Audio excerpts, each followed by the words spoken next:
distractions. And I know we talked off air about this. One of the best things I think it made a really, really good conference for myself was the focus of the conference. Really, content was there, but oddly enough, it was second. It was first networking / make deals happen. So for me, that was, that was in the back of the heads of all the different conferences we've been to. However, I think that it wasn't the focus, and you're absolutely right. That should be the focus. Yeah, we've been to I don't know how many conferences over the years, and they've all been fantastic. And almost always you talk about what was the takeaway, what's the best part of it, and almost always it's networking.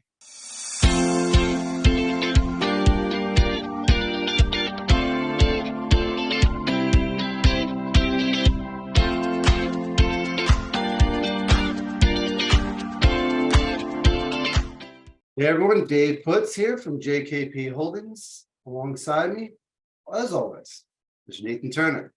Hello.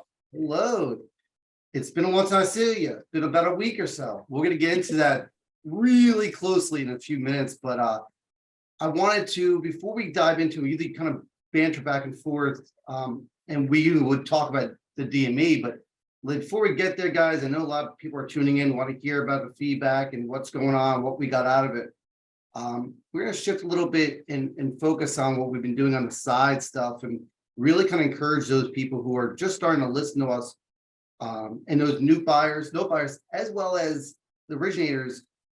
Share a little about what our goals are really for the next 6-8 months for these people who are no buyers and originators. What are we trying to do? Yeah. We want to buy notes. We're hungry for these notes, and I don't want to show too many cards. We're not starving, but we're hungry for these notes. We're very interested in the seller financing world, specifically those who are doing it on like a regular basis as a business. We're very interested in connecting with those people that are creating notes habitually and on an ongoing basis. And we see a huge opportunity for all of us where we can, originators can go out and originate the notes. We're more than happy to buy those notes, and we can do that cycle over and over and over again. So we're very interested in getting to know those kind of people and educating on them on what it is that we're looking for. We want to make sure these notes are created properly, but there's a ton of opportunity. So we're really looking forward to that. Yeah.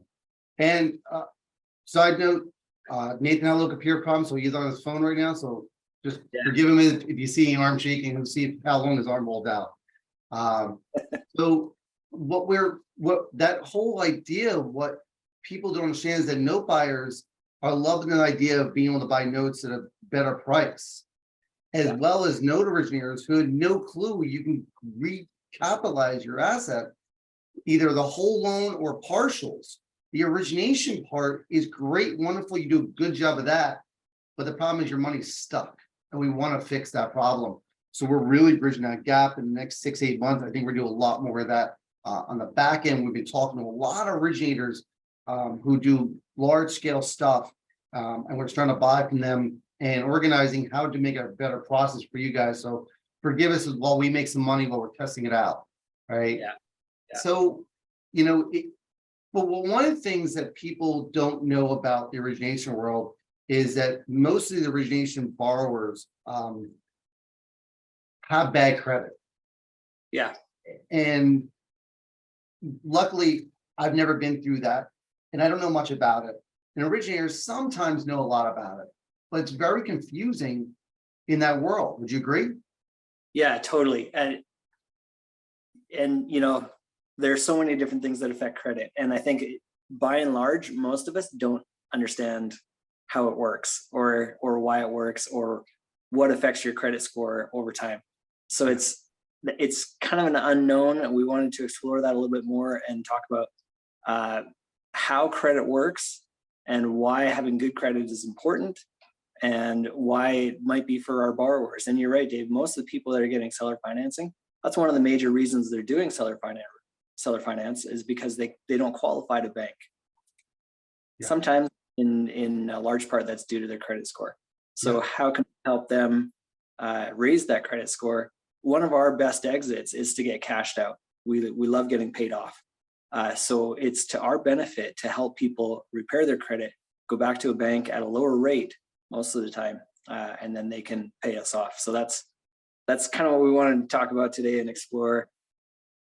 Yeah, absolutely. And we want to second that the fact that we will be diving into the DME world, right? For those people who are diving into this thing, we're going to get into it in a few minutes. So stay tuned. This will be recorded. This will be on YouTube. It'll be on the website and stuff like that, and our podcast. So let's bring in Chris. Chris, welcome. Chris's video is having a little problem today. We told him to stay out the video and make sure it's all audio. And his information will be gathered through the link inside the chat. We'll put in the YouTube debriefing and the podcast debriefing as well. So if you want Chris's information, you just click a link, you'll fill a quick form out, and we'll be sending that information to you. So yes, those are looking for a DME. Hold on for a second, because this is crucial information for our originators to learn about, so you guys can create notes that we can buy as note buyers. Awesome. Chris, well, welcome. Hey, can you hear me okay? Yes. Oh, glad to hear that. Yeah, thanks for the introduction. I work for a company called UQual. We get all of our business, well, pretty much all of our business from lenders, some realtors, and it's other people that we work with. It's a referral-based company. And so we want to do the best job for the people that are working with us that we possibly can, so that we get more referrals, of course. So, anything we can do to help raise someone's score as fast as possible. And it gets done with any aspect of the credit. And it's not just about raising your scores too. It's about just getting you loan ready. There's different aspects to qualifying, not just having a good score, but making sure your debt to income ratio looks good. Maybe there's a down payment involved. There's going to be different factors based on whatever the loan product is. But we have a service that is there to help people qualify as fast as possible. And we walk people through the ins and outs of their positive credit, just because there's a lot of misinformation out there. So we make sure they're doing what's best for themselves, and just give them super simple guidelines, because like David put it, it can be pretty confusing. And Nathan as well, mentioning that, hey, are we sure what we're doing is the best thing for us? We guide people through it just to make sure there isn't any misinformation, because the FICO laws, the laws governing your scores, the algorithms that each bureaus use, even if you don't understand them now, they change down the road later, it can just be really difficult just to be sure of what you're doing. So we give people simple guidelines like, don't open or close anything without talking to us first. Obviously, don't get any new negative information, and we help you take care of the rest. If you ever needed to settle something out, we help you do it in the best way possible. Let you know if it's even something you should even consider doing. If you need something to put something in good standing, we guide you through that. And everyone that we sign up, we send them an electronic document. This is how easy it is. You elect what you want to go after. And once you do that, everything starts coming out for you as aggressively as legally possible. And that starts happening for you right away. Some of the responses even come in digitally, and they color code in our system. So you might be 7 to 10 days in the process and already see a significant change. That gets to a better interest rate if it qualifies you to begin with, if it saves you time on whatever you're currently doing to move forward with the people you're trying to move forward with. And that's a huge, huge benefit. And so once you make those elections to go after everything, like I said, everything starts coming after you. You don't have to do anything. You in your portal, you can click a button and do a soft credit pull, meaning it doesn't drop your scores, doesn't cost you extra money in our service every 30 days to see what your status is these days. So there's no question about where you are and where you started, how well it's working for you. Just see it right there. And we just charge a small monthly fee. It's billed in arrears, for the service, so that as you're going through it, you can decide how much help you want. So it's and it can vary by state, but in most states it's $79 to enroll. Wow. And then at the end of each 30 days, it's just $89 until you decide to cancel, which, like I said, you can do anytime. That's Awesome. We can update people like Nathan, for example, on a monthly basis and let them know how well it's going. So as soon as you can qualify at minimum, everyone can be put back together with each other. Boom, and you shut it down at that point, and now you keep going. You just get your stuff done and get everything you needed, and basically fix that problem, that hurdle that so many borrowers go through. Yeah, and then if you decide you want to keep working with us, you're welcome to, but it's always your decision. You just cancel whenever you'd like. So it's a service that is designed for anybody's use, whether you have a short way to go or a long way to go. We can help you figure out if it's a good fit or not, if something's going to be easier to work with you on or harder to work with you on, and just set good expectations so everybody is on the same page and works with each other further. So I've been working with Chris. It's been a number of years now where I'll have a borrower that I think can and will qualify for bank financing once their credit score is raised. So then I will send them over to Chris and say, okay, and it's the borrower's expense. I don't pay for it, but the borrower will have a conversation with Chris. They'll say, okay, yes, we want to sign up. Because I've already gone to the borrower and said, listen, you're paying whatever it is, 9-10% with me. Bank rate right now, even at 7%, that's a 3% difference. And let's look at the amortization schedule at 10% versus 7%. Look how much money you could be saving at a regular bank. Is it worth it for you then to pay for a few months here to get your credit upgraded so that you can go back to a bank? And it's usually it's a no-brainer though. It's amazing. I'm sure I can do a spreadsheet, of course, right? But you can figure out how fast you're going to get that money back. Yeah. Or your borrower will get that money back, and it makes it almost a no-brainer, right, Chris? Like, this is going to save the money almost immediately. Yeah, exactly. Whether it's the rental payment you're paying on, or getting a lower price on your mortgage, or just whatever your credit affects. I mean, if it took you probably what your cell phone bill is, or just something, or maybe your cable bill, maybe you make a little sacrifice for a couple of months if things are tight. But if that gives you a long-term benefit of having a lower monthly payment each month, it's enormous, and something that David and Nathan would be a lot better illustrating than I would on that side of things. But you just, when your credit goes from, let's say, for example, a 580 to a 600 to a 620 to a 640, 680, all those increase are benchmarks for interest rate reductions. So it's an incredibly big deal to have that higher score. Even to qualify, like it might be like at a 580 and they're not, they don't qualify for any bank financing. If we can get them up to whatever the bank says, whether that's 650, 680, and depending on what's on their credits, some people, and Chris and I have had this conversation many times, it's not a magic pill, but it's pretty close. And it depends on what's on their credit score to see how much that could be raised up. It's amazing because this process, seems easy, just pay your bills, but it's not that easy. There's a formula that we don't get, and if you haven't done it before, you're not going to understand it. And you're paying for the expertise, right? And the money will be made easily in the rental, car insurance, all the stuff that all gets affected from your credit score. It's a huge play.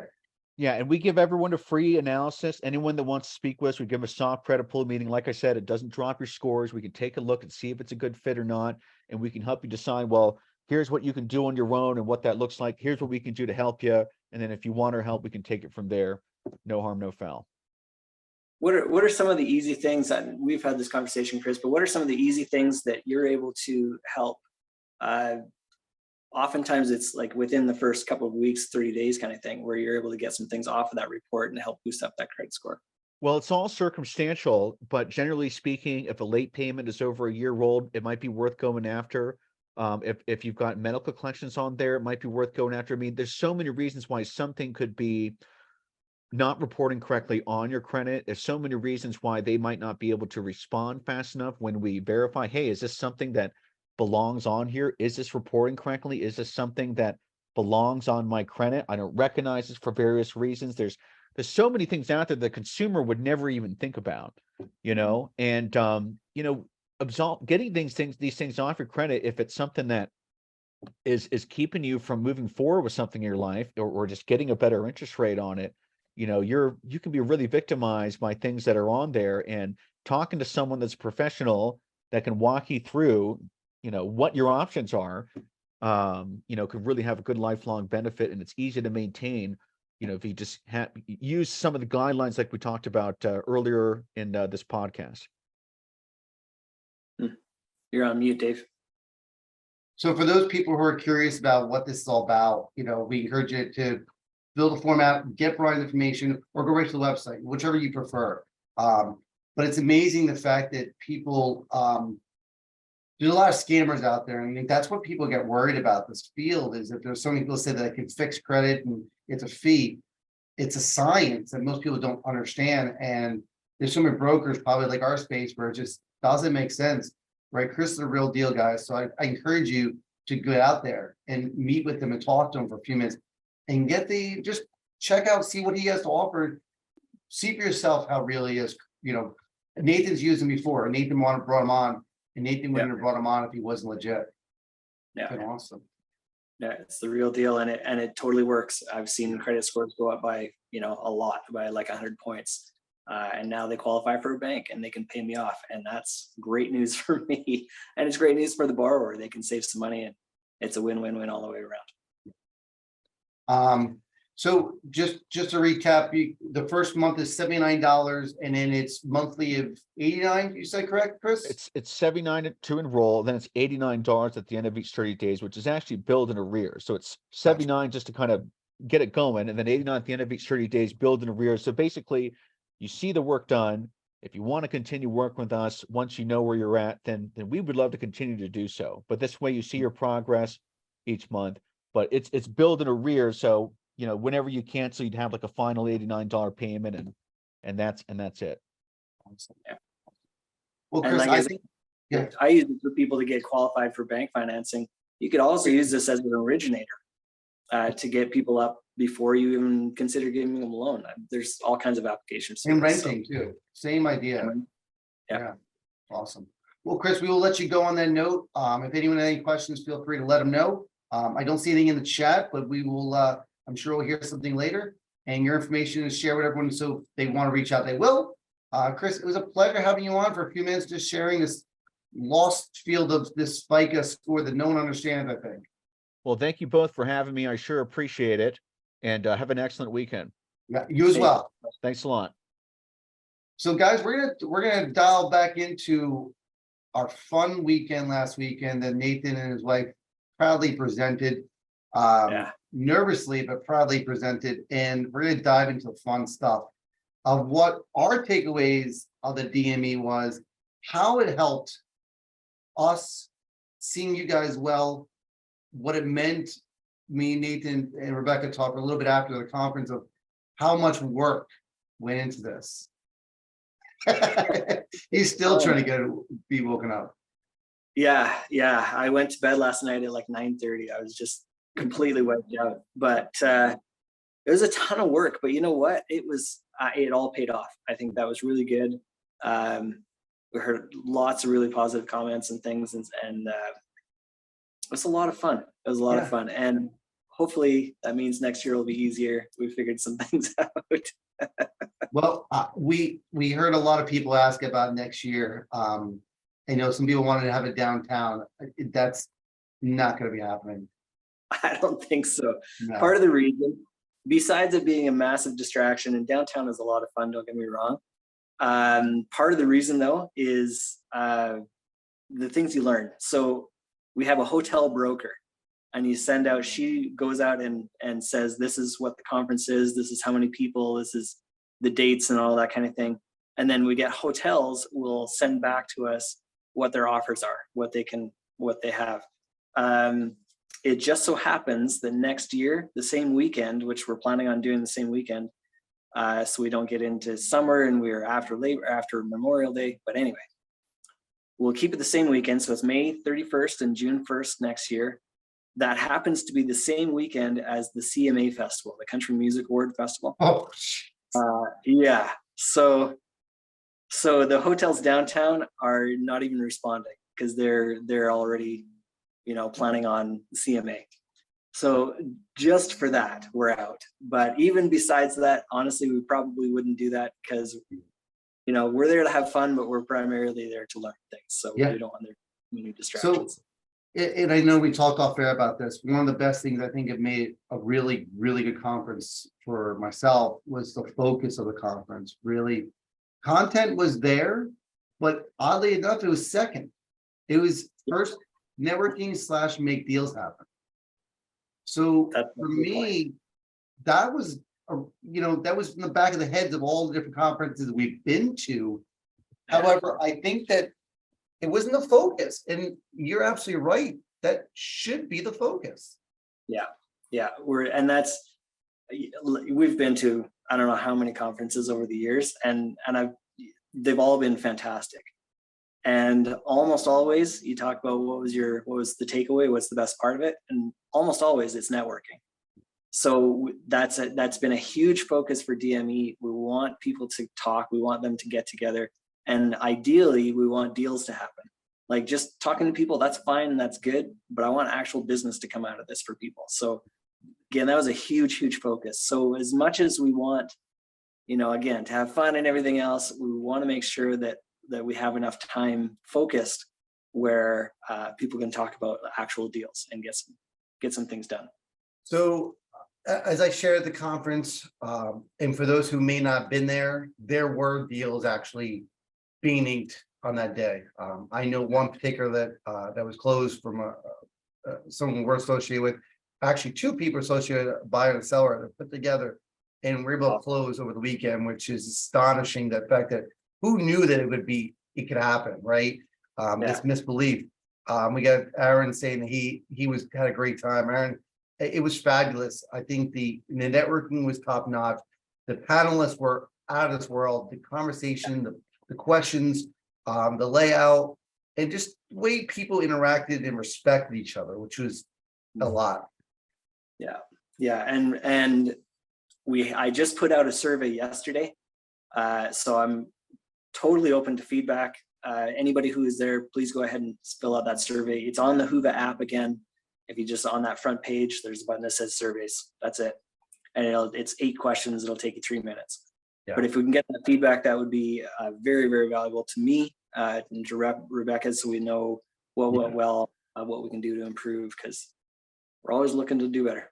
Yeah. So some of the things we went through were the panelists that, you put a lot of time and effort into the topics that be at hand. And I think a lot of people really appreciate the openness. I think some of the newer investors who may not have been to any conference before, they were surprised at how open and honest people were with their information. The sharing in this community is amazing, and we both know it, that we've been living it for over a decade. But they're amazing because of the fact that they're willing to not only share, but be open after the panel speaking to go up and talk to them. Right? Yeah, and I've always loved that about the note industry is people are so open and willing to talk. And the guy who you think is like the big shot, don't even worry about it. Like, everyone talks to everybody. It's not a big deal.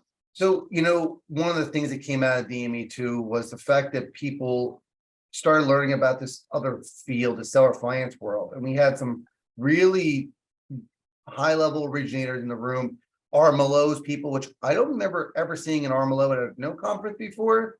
So it was just that world of having attorneys in one area, RMLOs in others, originators there. So if you missed an originator that was creating 9, 10, 12% liens, and you're looking at tapes, we have 6.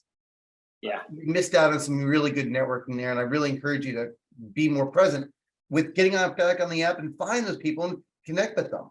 Right. One thing, people may have realized that our first time at this conference, and we talked to the originators who haven't been to them before, they were really excited about what it was. And for note buyers, if originators are excited, they're going to bring their people next year. So be ready, be present, and make sure you book out that weekend so you can get down to Nashville again.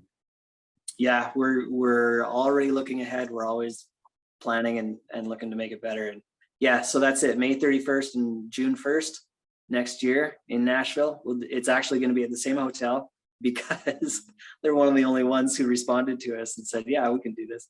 So for those who weren't there and worry about cost, right? The rooms are $200, a little less than $200 a night, which is really inexpensive especially for Nashville and the surrounding area. Usually we go to, different conferences, we're spending $350 a room a night. So your costs go up. But, to me, if you weren't able to get there for whatever reason, and you're really kind of curious about what it's about, I can't replicate the networking, but Nathan was willing and able to work with us to get the whole thing recorded. So I put the link, we put the link inside the chat here. And if anyone needs it, reach out to us. You watch recording and don't just take away the content, take away what you would have felt like if you were sitting in those seats, being able to communicate with the person next to you and the panelists and the speakers. How would it have been like if you were able to be there for the cost of being down there for the $500-600, whatever it costs to get down there? You would have brought back education, knowledge, and the networking to be able to make deals happen this week. It's astonished of what came out of this whole idea. It's hard to top what you did this past weekend, but I know you will, because I think it's going to grow. Please, if you have any topics or questions, we have people who do notes on trailers, notes on land, notes on origination, subject choose, wraps, and Nathan's going to expand on those things as that population comes. Note conference has been primarily focused on note buyers. One guy actually that I met at Paper Source, and he ended up coming to DME. He's a trader, and we've had a trader on the call here before. That would be an awesome group to get into notes. So I'm working with him to get into that crowd, and we'll invite them to come as well, and hopefully we can get some of these traders to come out as well. And that's an interesting world to be in. We had people there, and we know one of them that were from Countrywide. We all know what Countrywide did. If you didn't watch the movie The Big Short, but Countrywide was a big debacle of our industry in 06, 07. Imagine the stories that these guys have. And you just sit down there, have a cup of coffee with this guy and just pick his brain. Because these guys originate notes for years on what went wrong. And they kind of make you feel good about what we're doing right now, because the fact that the underwriting has changed. For those who are creating notes, we really encourage you guys to tune into our last couple webinars, the podcast, and our content. We're teaching you how to do it right, not simply for you to get good business, but you to be able to cash out and sell to us. Where I put together a chart to understand why interest rates don't be charging 6%. Get it up there if you can, right? But also the fact that we want to make sure you write good paper to be solid, that you don't lose your entire inventory. It's very dangerous to not do it properly. One of the other ones that I thought was just so valuable was Marina from MBA. Oh my Lord. Oh my goodness, just chart upon chart upon chart of where we've come from, where we're going, and then what the MBA, the Mortgage Bankers Association, their prediction for where we're going forward. They're talking about a downturn. They're talking about difficulty getting loans. I think this is prime time for those who are doing seller financing. And for those people who are not sure what the MBA is, just Google them. Mortgage Bankers Association is massive. Right, they have massive high-level conferences. They're massive level. We ask a lot of time at the end of the webinar, what's your prediction of the future? They graphed it for us. Right. So it's amazing the fact that people in the room, filled the room up constantly. We go to a lot of conferences and you kind of get half the room. I know I presented, and you can get our PowerPoint on my website, but I was amazed how many people stayed in the room, which is awesome. It wasn't stuffed outside. It was, people were drawn into the topics at hand. And I think it's simply because that it hit home for a lot of people. And for those who are beginners, the room was full of advanced to medium level players. So you would have walked in learning a lot. For those people who are higher level or medium level, you missed out on some really good networking. I thought it was really interesting at the beginning where we took kind of a informal poll of people that were brand new, people that had done some deals, and people that were more advanced. It was pretty even across all those groups. So it really was a conference anywhere from somebody who's brand new to somebody who's done, hundreds of deals. And so I thought that was really interesting. And I hope that we kind of keep that same ratio, because there's all kinds of things you can learn from everybody in the room. Yeah, you did a poll of how many people bought one loan, under 10, under 20, under 50, and across the board, there was someone raising their hand and a bunch of people, right? So you had a couple buying their first 10. You had a bunch of people buy 10 to 25, and then 50, and then 100 plus. It was all in the same room. So the vast knowledge it was amazing. The attorneys were awesome. And We had women panels, we had man panels, we had mixed panels, we had panels of different ages. They're just surpassed the time, take a time. It was really cool to see all these people kind of be in the same room and be able to first get along, right? Sometimes that's a hard thing to do. But I think for us, it was what we expected. But I think we're both happy with how people reacted and were willing to be part of the adventure of the DME conference. Yeah, and that was a calculated thing. We wanted it to be, fun enough that people felt comfortable with each other and could chat. And so we did that axe throwing tournament, and that was a ton of fun. And it really, I think, broke the ice right off the bat. So I heard from multiple people those who may not have been there or on our YouTube or whatever they're watching it at. People were astonished, and I could say, pardon me, going, what do you mean axe throwing in a no conference, right? But what it did was, it was more than just axe throwing. It broke down any barriers. You were a person hanging out at a local axe throwing place, and you got talking. Yeah, community of talking of whatever, and you didn't know sometimes who you're talking to, right. And that allowed the conference to be humanized, and be at any level you want to be, because you're able to chat over a beer and throwing axe and having laughs and all that stuff. It broke the huge ice that a lot of time when you start a conference, no one knows each other, and most people who aren't common to the industry walk past all of us hanging out at the bar the night before, just chit-chatting, and don't know anyone, and allowed people to really connect before you even got started.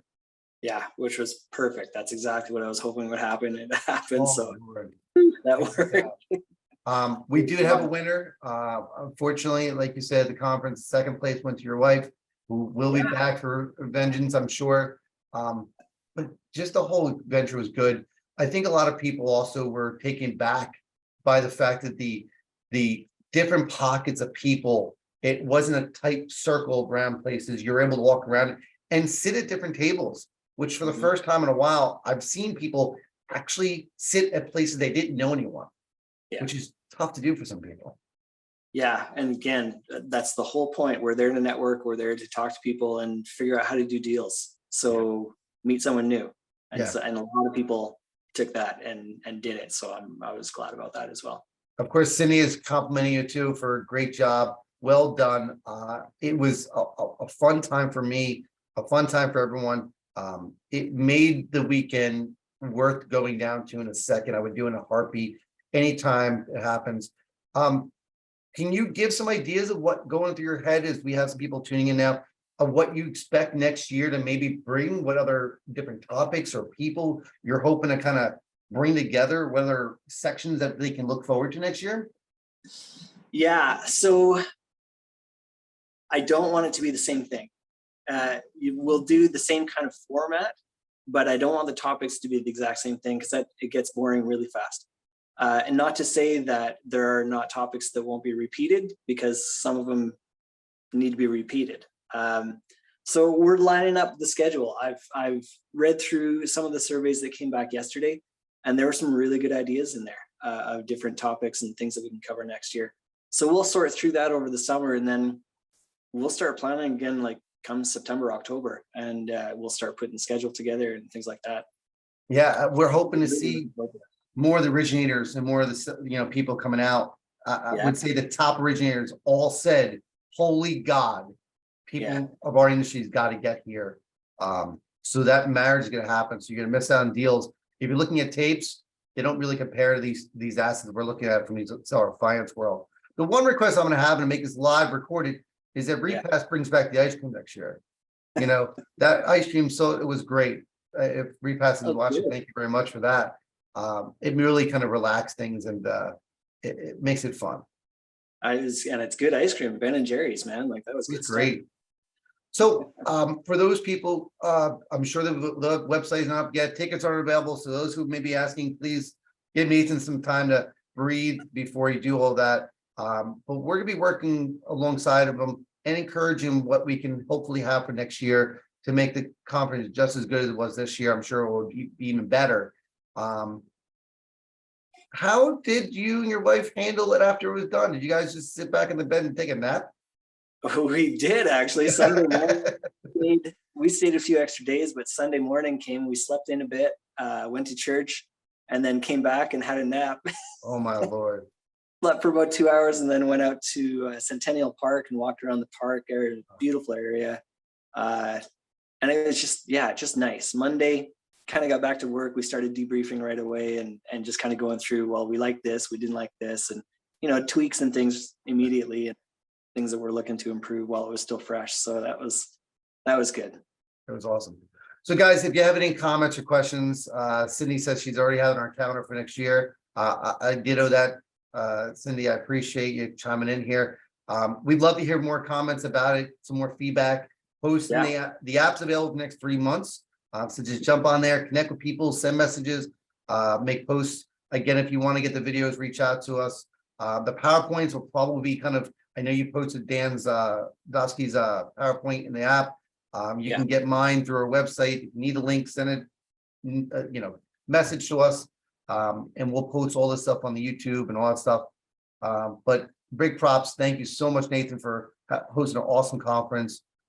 But I would also ditto the fact that you guys made the conference just as well as everyone who attended, who contributed and were part of it. Yeah. I mean, it wouldn't have been anything without everybody else's contribution. So that was huge. So many good speakers, and all the sponsors, everybody who participated really made it a real success. So big thanks to everybody who participated in any way, attended, whatever. It was a lot of fun. We'll definitely do it again next year, and it'll be a lot of the same thing. We definitely have to have, the new champion. We'll see if Dan can defend his title and see what happens next year. Awesome. Well, we're going to disconnect from everybody. Have a great weekend, everyone. Hopefully we will see you soon, and stay tuned for our next conferences, our next talk, which we haven't nailed down yet, but we're working on something really special for you guys. And I think we'll be hitting on some those who are not sure about what collateral assignment is. We're working on that topic. We're just trying to fine tune some stuff before it happens. Yeah. All right, guys. Have a great weekend. We'll disconnect. Enjoy. Thank you.